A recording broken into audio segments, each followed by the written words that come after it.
Welcome to Lynn Cullen Live. Talk radio without the static.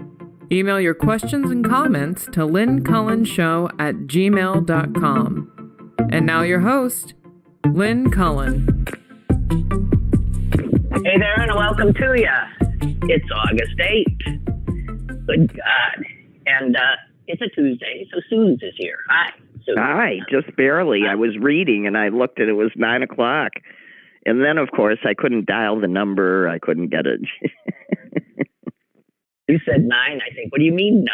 Oh, of course, Central Time. Central Time, that's right. Yeah. It's 9. Yeah, it's time. Well, I understand that. You know, I got to just tell you something weird. It has to do with something that happened on yesterday's show. Yesterday's show, I was talking about a line I read in an obituary that tickled me because it was something I'd never thought of before, and it was, I'm going to paraphrase, it's nearly impossible to play a sad song on a banjo. Right? That's sort of true. The sound's too happy. I know. There's just something. It's so odd, though, because every instrument has all the same. I mean, it really tickled me. Anyway, one of my more wonderfully helpful and prolific listeners and friend, I must say, Milton, came up with one. And he says there is a sad but great song by Rhiannon Giddens, and he sent it to me and the lyrics, and I read the lyrics. I later listened to the song, but I'd never heard of her. You ever heard of her, Rhiannon Giddens? No, I wouldn't even know whether it was a her or a. Yeah, right. Well, I'm not even sure I'm pronouncing the name right, but I'm thinking it's from that, what's that song? Rhiannon. I never remember any titles, any bands, anything. But so it's so odd, never heard of her. And then today I open up the arts section of the New York Times, and there's this beautiful woman taking up most of the top half of the page. And the headline is Rhiannon Giddens' Mission. What? So the first time you hear of someone and see a little smidge of their work, and then the next day, kapow. And I just have to, let me share with you some of, I'm stunned that we don't know this person. First of all, it says here, she's a singer, songwriter, banjo player, fiddler, and actress who won a MacArthur Genius Grant in 2017. I mean, think of all those things I just said. Singer, songwriter, banjo player, fiddler, and actress. And she says, I'm that girl at the party that you back away from because she's going to talk about either banjos or slavery. Then it says she's 46 years old. She lives in Ireland with her 2 children and her partner, who's an Italian jazz musician. Okay. Who she's done duet albums with and stuff, yada, yada, yada. And then it says that earlier this year, Giddens and her collaborator, Michael Abel, shared the Pulitzer Prize in Music for Omar, an opera based on the autobiography of an enslaved African Muslim. I mean, she sounds, I believe this person got a MacArthur Genius Grant. Well, I mean, my God. I wish she had more energy. Listen to this, speaking of that. She is the artistic director of the Silk Road Ensemble, the cross-cultural global music project. Yeah, I know them. Okay. Founded by Yo-Yo Ma. Mm-hmm. She's the artistic director. It will be touring in November with American Railroad, which celebrates the multicultural labor force that built the Transcontinental Railroad. She created a 10-part series for the online educational site Wondrium on the history of the banjo. She's hosted a podcast, Aria Code, that examines famous songs from operas, not to mention her ballet scores, her lectures, her role in the series Nashville as a gospel singing social worker, and her solo and collaborative albums, which have encompassed a panoply of musical and historical legacies, both sobering. Anyway, her newest album is due out next week, August 18th, called You're the One. And she's also beautiful.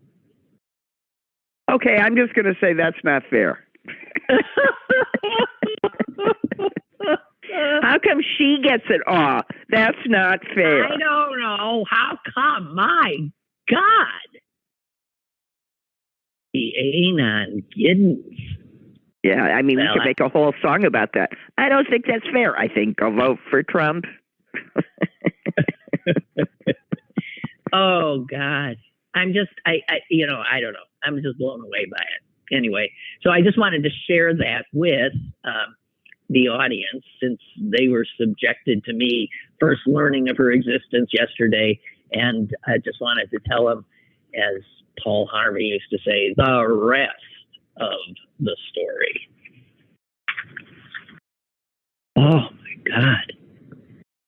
Okay, so what else we got here? Susan! What? Okay, let's do how important this day is in Ohio.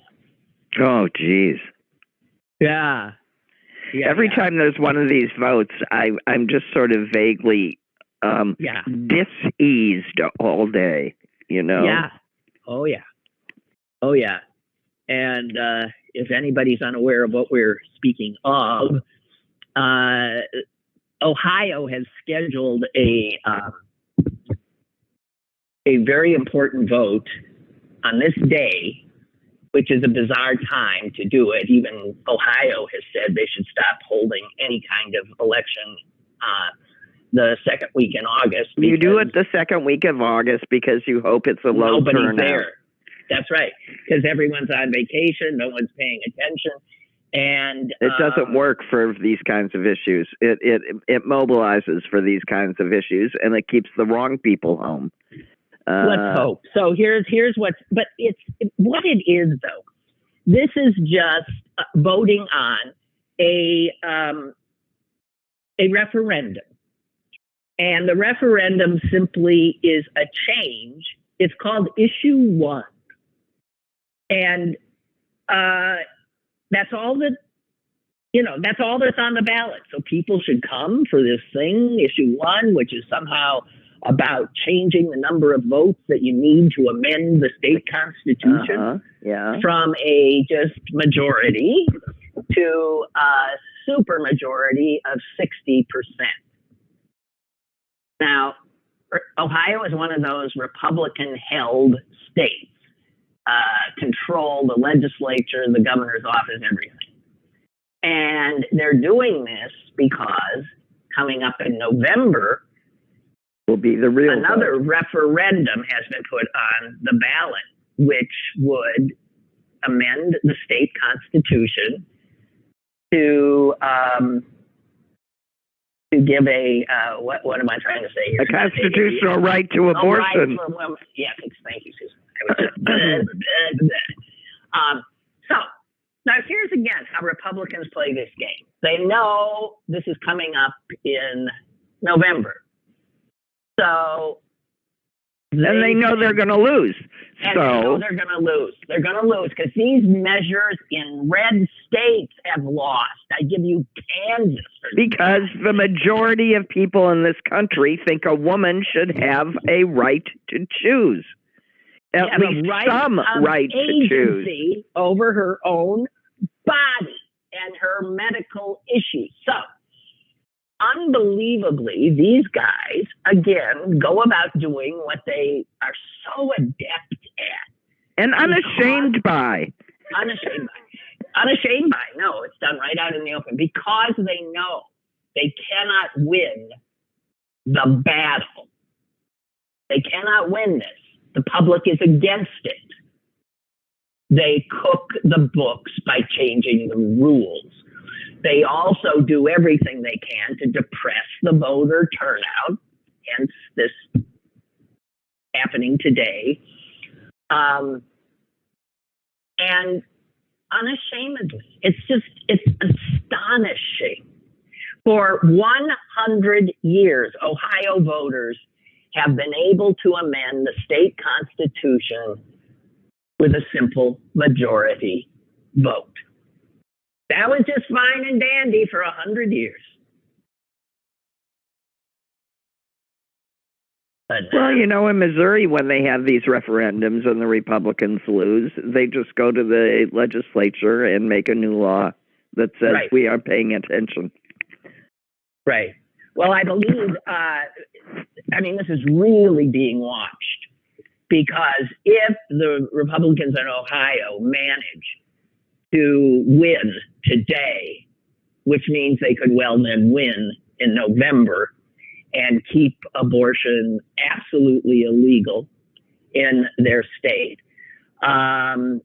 you think Republicans in all these other states are not looking? Because they also have the danger of the citizens able to circumvent them by direct democratic vote in a referendum. This is when Republicans like to say, but we're not a democracy. We're a republic.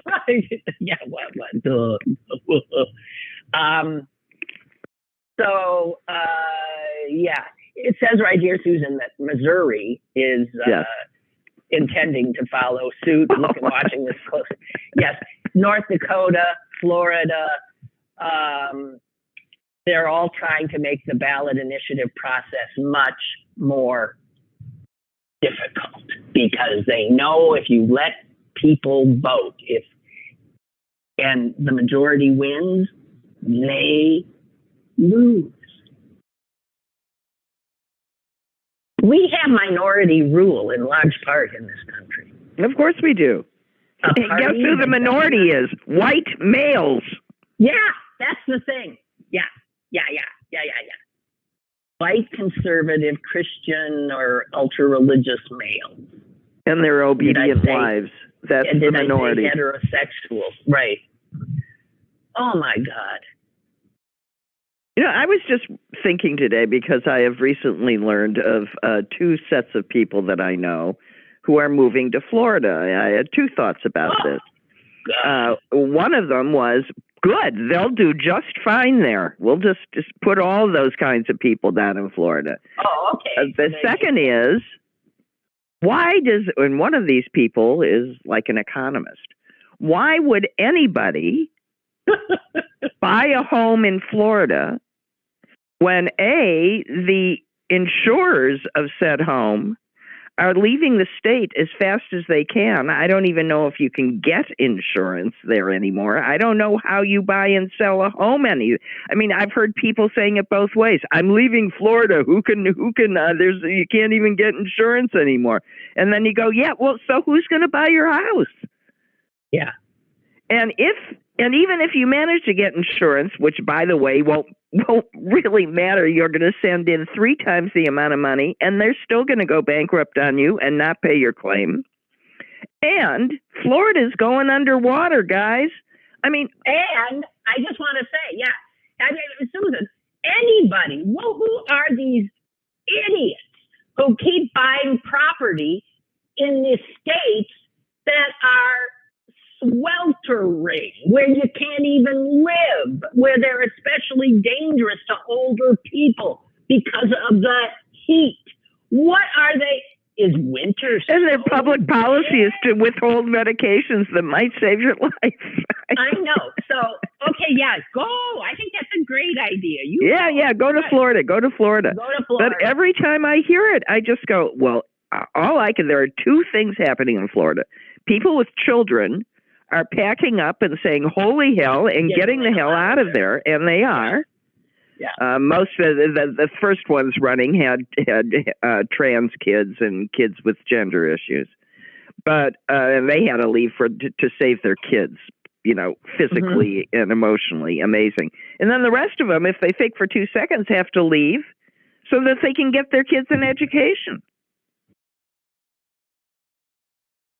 I mean, if you can't teach AP psychology, for example, they have outlawed psychology. I mean, Oh, I think that's just been reversed quietly, Susan, by the way. Oh, did they reverse that quiet? Oh no, you can teach this. I think they backed off. I think they found a face-saving measure, which was that course taught as an AP course is age appropriate. I was just it's just mind-boggling. Back to the Ohio thing, though. I was just looking. It's not just this issue today that people are voting on today. And by the way, I'm stunned to know that in Ohio, which is trying to depress voting, there is already early voting. Yeah, that's another thing they can get rid of. Oh, yeah, they can get rid of all the things that they do to make an August election work, like mail-in voting. Right. And my understanding is, and this is what makes, Susan, your dis-ease maybe ameliorated a little bit, is that,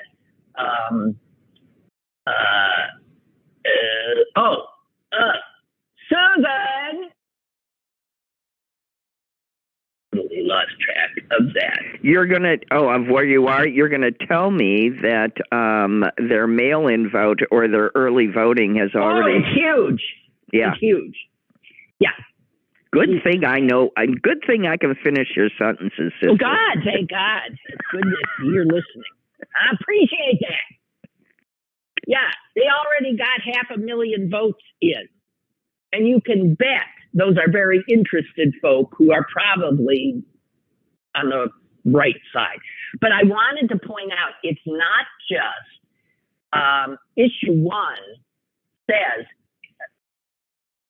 other than changing from a majority vote for a referendum to pass, making a 60% vote, it also, listen to this, here again, the shamelessness of these What, people. then has to be ratified by a majority of the legislature? No.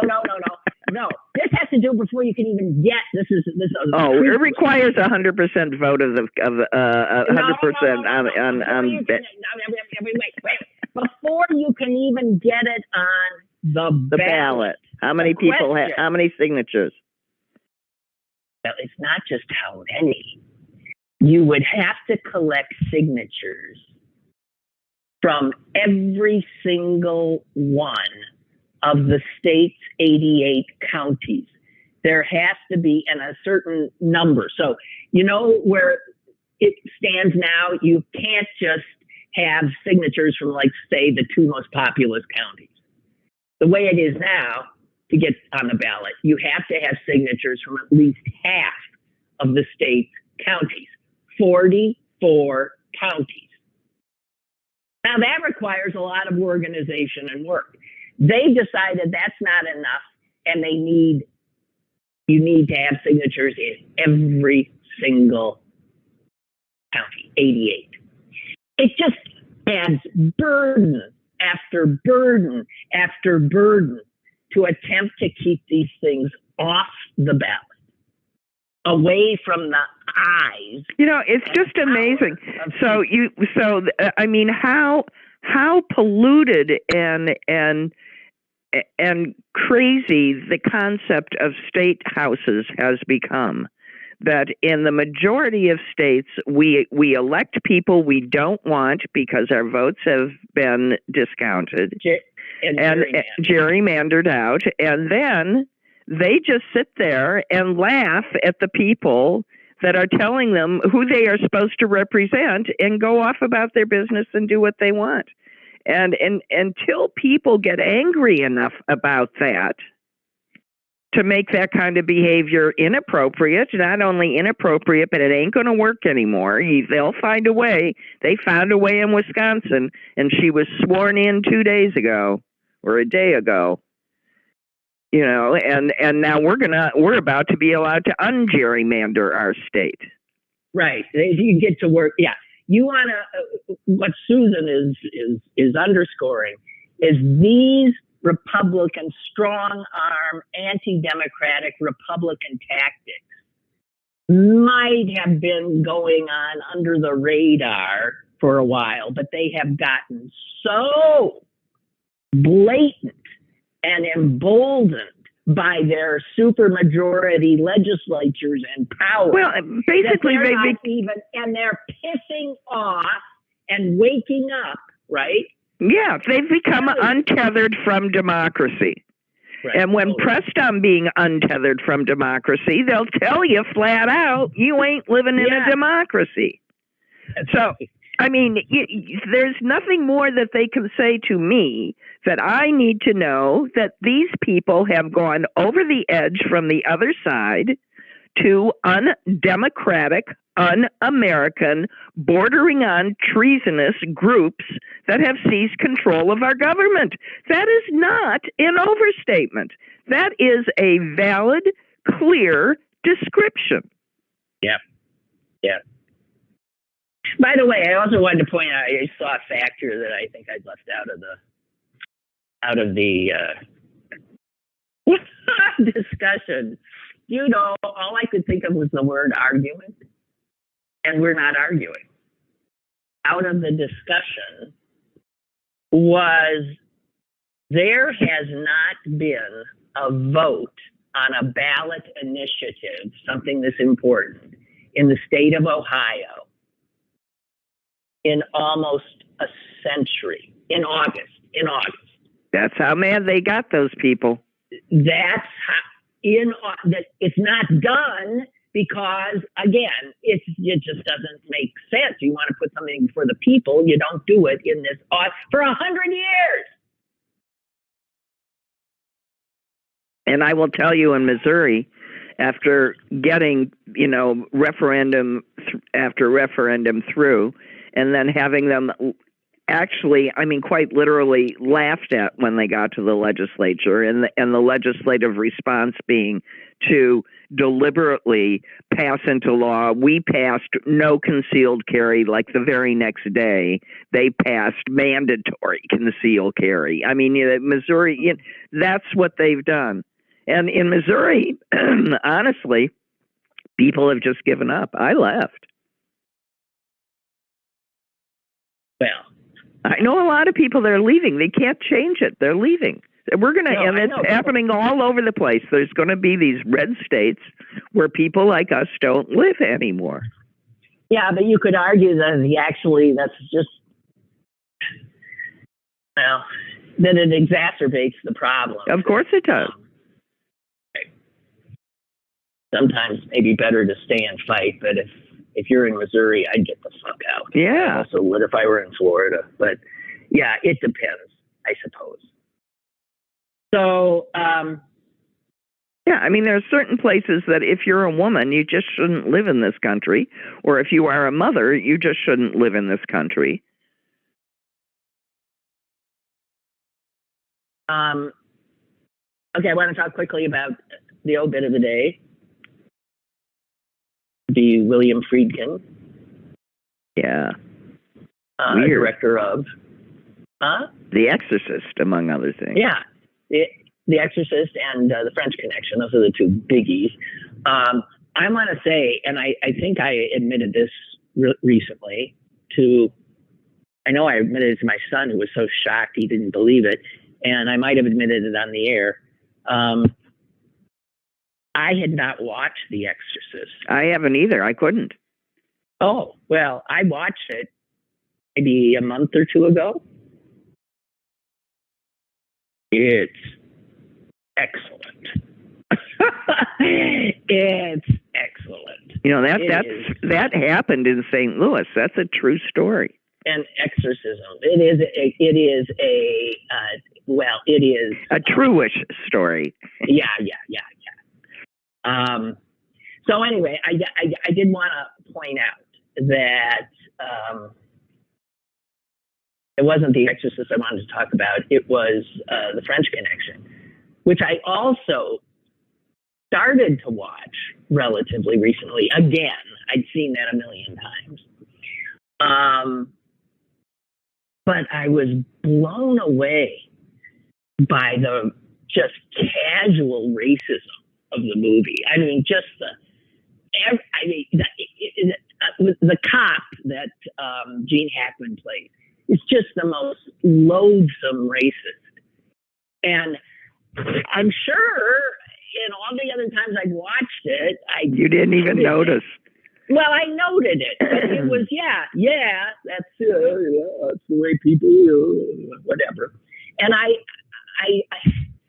but I was really blown away by it. But the thing, okay, so there's that. My understanding is, too, that there are people now that are, or streaming sites, where they've cut shit out because of it. Because people are offended. Because, they're offended. Their ears suddenly hear how we live. Yeah, well, I so disapprove of that. No, because how do we learn? How do you see? I mean, it's history. It is what was. People went and they didn't even blink. No, the way you handle a culture learning and growing is not by hiding what it grew from. It's by annotating and explaining from whence we came. Thank you. I mean, that the impulse to doctor to erase our shame. Yes, is that's coming from probably from the left. But coming from the right with banning books and all of that stuff, it's the same frigging thing. The sense that people can't handle reality. What is, what was great art, what now might strike you as outrageous, whatever. I mean, it just blows my mind that the initial response of so many of us is suppression. But back to Friedkin. It was really famous for this extraordinary car chase. I didn't know that he was in the back seat. Wait. Listen to this. It was a 26-block car chase. And Friedkin himself was in the back seat of that car with the stuntman who was driving to film it because he felt it was too dangerous. And if anyone was going to die, it should be him. Well, he admitted that he wouldn't do that again. No, but he wouldn't do it again because it's just not a matter of him dying. Right. The roads weren't closed. Those were real people and other cars and New Yorkers going about their business.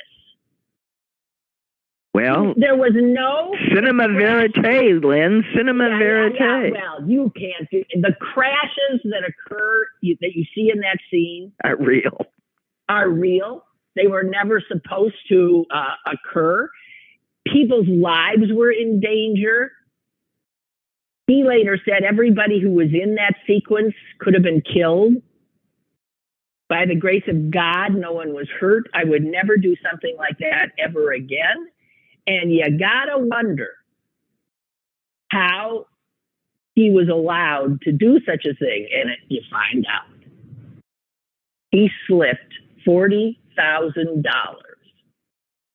and a one-way ticket to Jamaica to a New York City Transit Authority official to look the other way. Well, that's how business is done in America. Well, those guys, now, geez. But when you watch that now, knowing that's real, there was even they said they inserted it later. At one point, you see a baby carriage with a baby in it. And I believe that is one part where he actually went back and put that in as to make it even more. I remember not being able to watch that scene, not knowing that it was real. God. I'm such a baby in these things. I don't know why.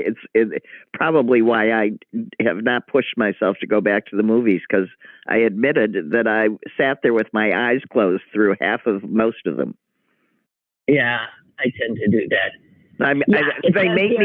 Movies make me so anxious. It's not pleasurable anymore. I've just learned these things. So anyway, so there's all of that, and anyway, he's dead. That was, by the way, that made Gene Hackman a star. He was a nobody. And, well, when you say French Connection, when you say French Connection, what comes into my mind must have been the poster, but it's that picture. It's a picture of Gene Hackman looking backwards over his shoulder, and I can just see him. That's the image of the French Connection to me. Forever. Really? Yeah, it's just a picture in my head. I don't even know if it exists, but you say French Connection, I immediately remember Gene Hackman. And I don't know, I don't know, like Elizabeth Taylor and National Velvet. Well, anyway, I got to tell you, he's dead. What is he? He was 90-something. Yeah, I was actually surprised to find out that he was still... that he had just died. Yeah, I don't know. I just always imagined that he must have been much, much older, but I guess not. Jonathan Rice. I think people need to remember that movies are a product of their time, and they can reflect the society they were made into a variety of degrees, good, bad, politically, culturally, socially. That's not an excuse. That's not to excuse racism or sexism. It needs to be recognized and called out as such for us to contend with it today. But it's important for people who say they don't like classics for those reasons to understand the historical context. In particular, we need to acknowledge that society has evolved, and what was deemed socially acceptable at time has too, even if sexism and racism are always wrong. And we are applying a modern lens to these films that come with the benefit of decades worth of activism, growth, and education.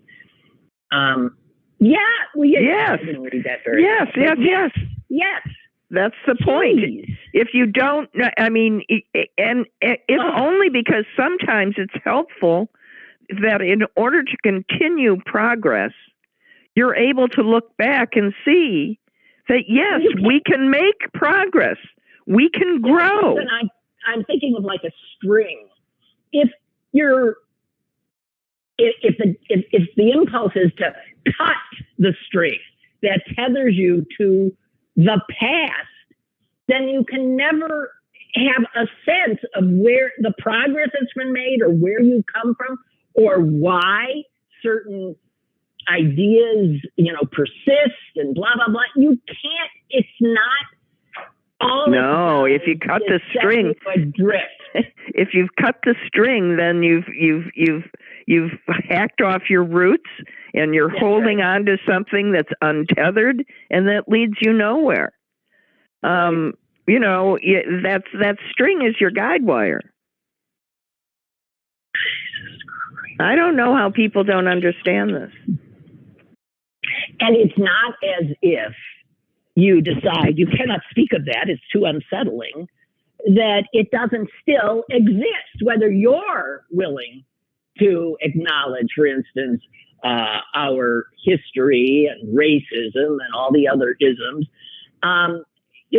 putting it away, blanketing it, closeting it, banning it, because it might make people uncomfortable or feel bad, does not. No, it just allows them to do it again. It just festers. That's right. So lest we forget. What does that phrase mean, lest we forget? What have Jews been saying since the Holocaust? We will tell this story. We will tell this story, because if we don't tell this story, it will happen again, lest we forget. And it turns out, even if you do tell the story, they just say it's a lie. No, or it could still happen. Or it still happens again. And I'm looking at a piece that was in the New York Times this weekend about the Tree of Life massacre and the resulting trial. And one of the things that just, I understand that a defense of a defendant who is known to be guilty, I mean, nobody argued, they didn't even present a case arguing. Well, yeah, they can't. No. So the defense had to be that he was nuts, insane. Yeah. But when you got nothing, you're insane. Yeah. Here's what I got from that. I thought, how could that? I mean, that defense could be laughed out of court, because if everyone who thinks Jews and immigrants and brown people and whatever should be killed or at the root of all that's wrong, if all of them are insane, if that's a mark of insanity, then, you know, I hate to say it, but an extraordinary percentage of the country is mad. Because the article that I saw this weekend says that Bauer's views, the very views that his defense attorneys were arguing, showed he was nuts and untethered from reality, are views that are held close by millions. Yeah, large swaths of the white population, you bet. Millions of people. And it, in fact, has grown since he did what he did. The number of people promulgating on social media the very thoughts and putting him up as, you're not surprised to know, he is a hero. Yeah, hero and a martyr. That's what we do. And in fact, the guy, that 19-year-old son of a bitch who drove all the way to Buffalo to kill 10 black people shopping at a grocery store there. You know whose name he had carved into his gun? Robert Bowers.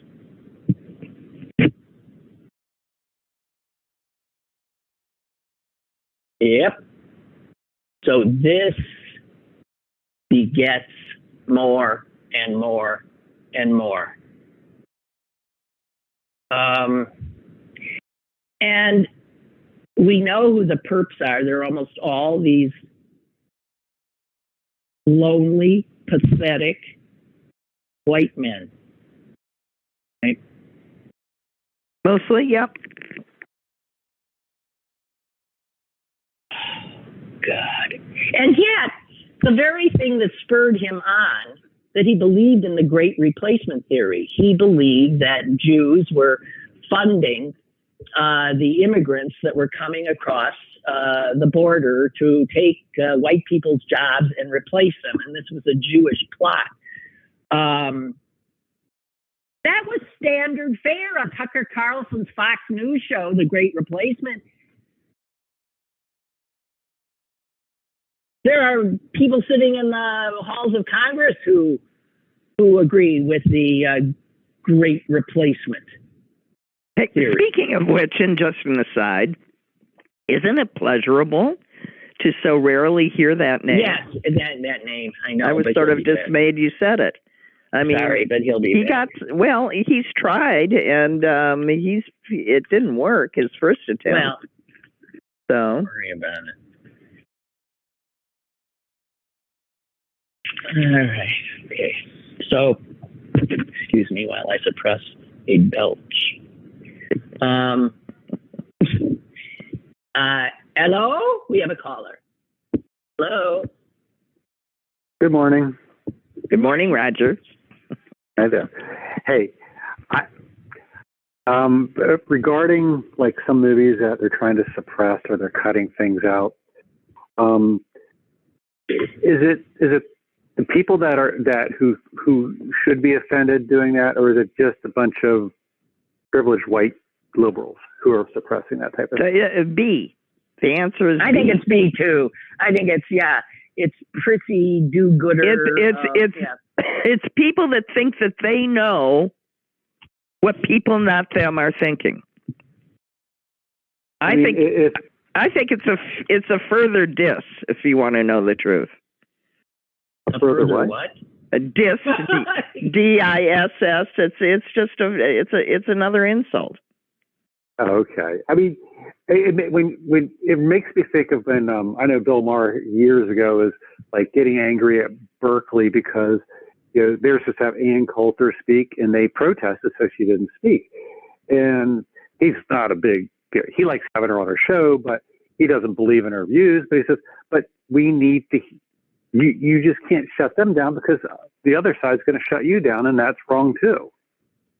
I mean, isn't that why one of the reasons why the ACLU represented the KKK when they wanted to do a march too? I mean, no. Wait, let me just say this: when I was asked to be on the board of the ACLU, I said, "I got to tell you, there are things you guys go to the mat for that make me sick. I mean, they go to the mat for these haters." Well, because a constitutional right is a constitutional right. Well, that's an absolutist position, which I always find difficult. So the guy said to me, "Yeah, fine." He said, "Would you say you agree with 75% of what we do?" I said, "Oh, hell yeah, sure, even more." He said, "Great." He said, "You're a good fit." So, but he also said the whole thing with the ACLU, it is so easy to be for free speech and free expression when you agree with what's being expressed. Where you test yourself is when what is being expressed is repugnant, onerous, repellent, even harmful. Yeah. And if you then still believe that person has a right, well, then you're a real adherent of free speech. I'm a wiggly wobbly one myself. I tend to be there too. If I can't stand, I tune it out, but that could be a detriment because. Yes, but tuning it out, that's your individual act. It's the impulse to make whatever that speech is unavailable to any other person who might make a different choice. But there's always part of me saying it's really safer to know who they are, that they're there, and what they're saying. Absolutely. That's why a lot of black people said they love, they can deal with Southern racism a lot more readily than Northern. Because it's overt. Because the Southerners, they know, and it's straightforward. Northerners are bigots too, but they do this. But they don't think they are. Song and dance. Yes, that's right. That's right. I mean, maybe that's also, if you're going to look at any positive, which I can find hardly any, about the likes of Donald Trump coming up, we got to see who you are now. Well, yeah, but I liked him better under a rock.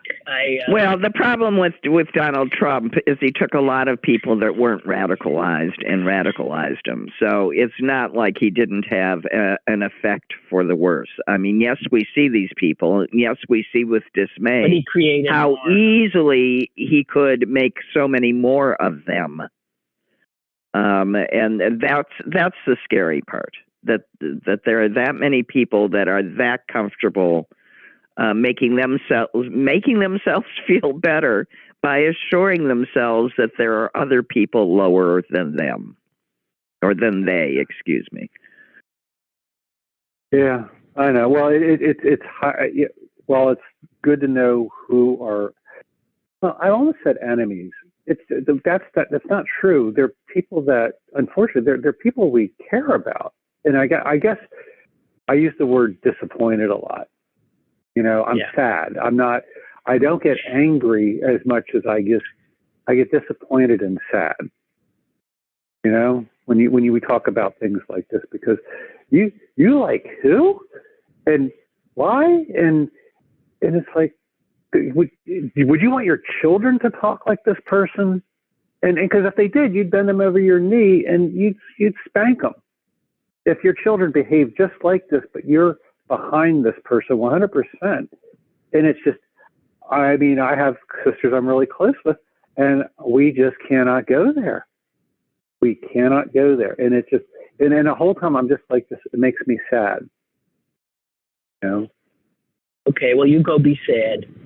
Well, yeah, I can't quite get over my shock. And the shock is that a country that has all the evidence to know that a rapist, a stupid rapist, a guy who's I don't want to even talk about it, but that many people can know all that stuff and just either lie it away or say, yeah, but I like his policies. And when and when I hear I like his policies, and you hear that a lot, I just want to say, what policy? He has no policies. His policy is whatever's good for me is what I'm for. That's all his policy is. Can I make some money on it? That's right. All right. Okay, you. Thanks. But we will have a nice day anyway. Rest of the day. I intend to. That's right. Because my dentist appointment was yesterday. All right. Have a nice day. Okay, you. Nice day, all ladies. Right. Bye-bye. Bye-bye. Milton has sent me a treasure trove of Rhiannon Giddens stuff. He says, I've been a fan since she founded the now defunct early American folk group, the Carolina Chocolate Drops. Her music manifests and encapsulates all of those accolades that you read at the top of your show.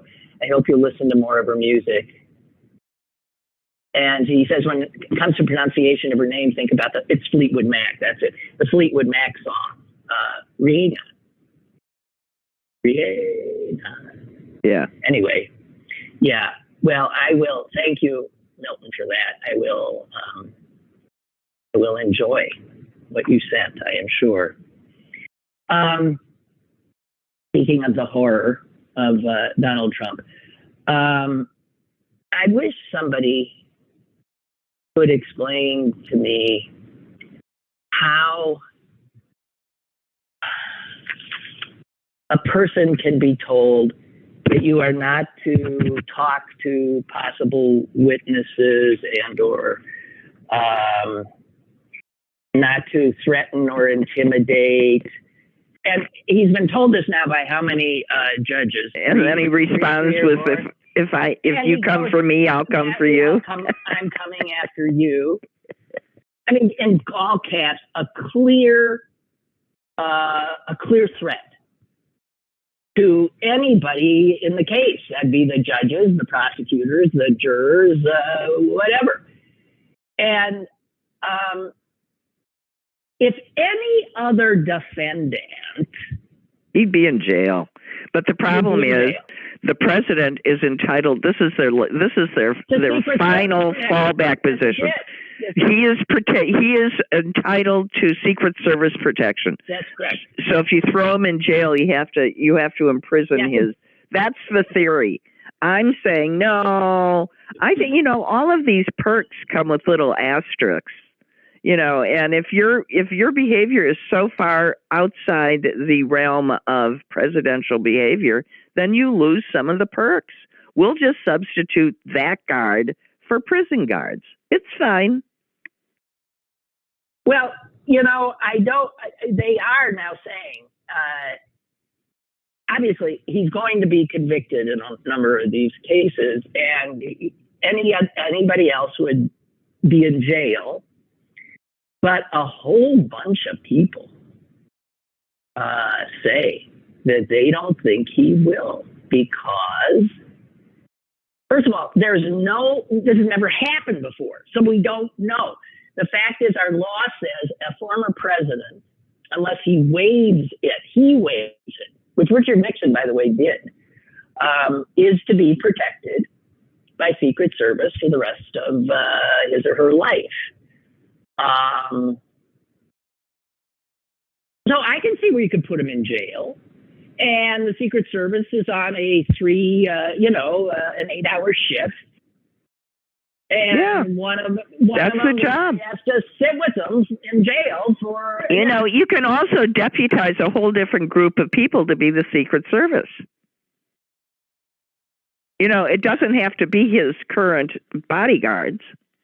They can. There's nothing in that statute that says who these protectors are. It just says he's entitled to protection. So if you put him in a prison, protect him. That's fine. That's right. Protect him. It doesn't say who the protectors get to be, nor does it say who gets to choose who the protectors are to be. It simply says the United States will provide them. They can be prison guards. I don't know. It's not like there isn't a possible way to work it.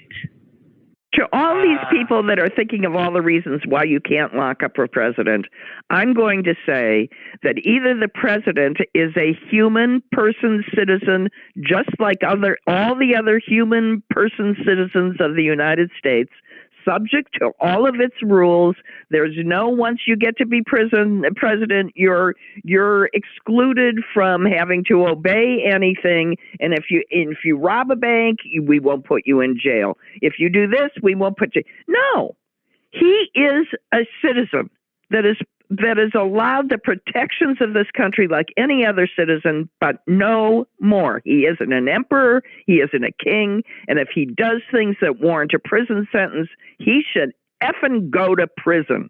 And if he doesn't, you should open up the gates and let everybody else out. Everybody who has been convicted of the crimes he will be convicted of has gone to prison. Every single one. Here's a former federal prosecutor who teaches national security law. Without question, if there were anyone else, prison would be a certainty. This Secret Service issue is a novel and complex issue, but the judge will have the final say. So we will see. But you do wonder why he hasn't been called immediately before the bench and told that if he does this one more time, he is going to go to jail. You're in contempt. It's friggin' Secret Service. We'll have to figure out what it is they're going to do. They can go sit with him, but he's going into jail.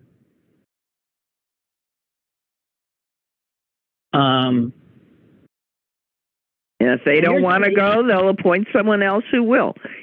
Sorry, I really, this kind of conversation, I'm at the point when anybody brings up any defense or any sort of but argument in terms of how Trump should be prosecuted, whether he should be prosecuted, how he should be sentenced, whether he should be sentenced. I start with the concept that if it's coming from his side, the one thing we all know is that it's simply bullshit with no grounding in fact or law. It has been proven over and over and over again. And why people take these arguments and go, oh yeah, let's run with that one. Just start with the obvious. It's bullshit.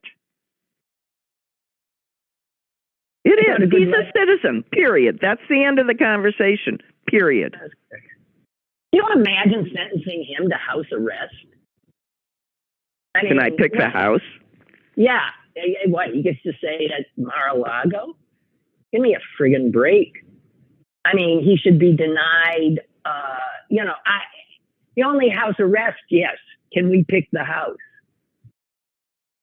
Can you imagine he won't be able to play golf? Or subject him to, no McDonald's. no ketchup on his overdone steaks. I don't. Son of a bitch. Good letter to the New York Times today by a Pittsburgher guy named David Austin. And this is a concern I had, for the jurors in the Bowers trial. But he says this, and it's so true. Jurors are asked carefully to examine the evidence presented in a trial in accordance with the judge's instructions. Donald Trump has already lashed out at prosecutors, judges, and potential witnesses, and has exhorted his followers to take action. Unless jurors and their family members are guaranteed protection or anonymity during and after any trial, who would be able to exercise the needed care to serve as a juror in any of the upcoming trials of Trump? In other words, this guy is saying, in the back of any juror's head will be, am I going to get killed? Am I putting my family at risk? Are my kids okay at the school, or is somebody going to? That is right. You know who we sound like? We sound like Mexican judges and prosecutors afraid that the cartels are going to come get them. Well, that's right. And that's what Trump has brought to us. The thugocracy. And you see how it works. And it's why people say, I no longer say, I just don't understand why none of these Republicans will, just say what's true. The reason is they're terrified. They're scared shitless. They're scared shitless. Yeah, DeSantis was forced to admit that Trump won the election. He couldn't quite get himself to say it. He said, he was sworn in, that makes him the president. And whoever was interviewing him just started laughing. And you still can't say he won the election? And I think he finally then grudgingly said, well, yes, he won the election. He won. Yeah, he said it. And now I suppose he'll double his security. It's just... Anyway, I think that was all I had. I have some other subjects here, but they would take too long. So I'm just gonna. All right. Well, call it a day. All right. So, would you? I don't care whether everybody hears this. Would you please send me your travel information? Oh, sure. Okay. Because our mom turns 101 on Friday. Yeah. Is she up for that? Are we having a cake? Well, I'll get us a cake. I'll make us a little party. We're going to have a series of little parties. So we're going to stay home? Oh, yeah. Okay, good. I just want to know if I need to bring any clothes. Nah. No. Even if we were going out, you wouldn't need to. I wouldn't have to bring any clothes. That's true, too. So, yeah. Okay. Well, Suze, look forward to seeing you soon. Also, and send me a picture of anything that you might want me to buy you so that you don't have to pack it. Okay. Yeah, I just... Sorry for all of this administrative detail, but... Yeah, okay. The sisters don't actually talk other than apart from this. Well, that's not true. Whatever. So not true. Anyway, thanks. Okay, bye. Bye. Bye-bye. Okay, you guys, I'm out of here, too. I think it looks like a beauty out there. I'm heading out.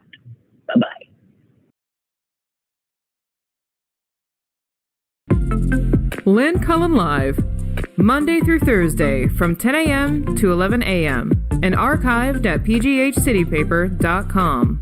The opinions expressed on Lynn Cullen Live are those of the host and do not necessarily reflect the viewpoints of Pittsburgh City Paper or its advertisers.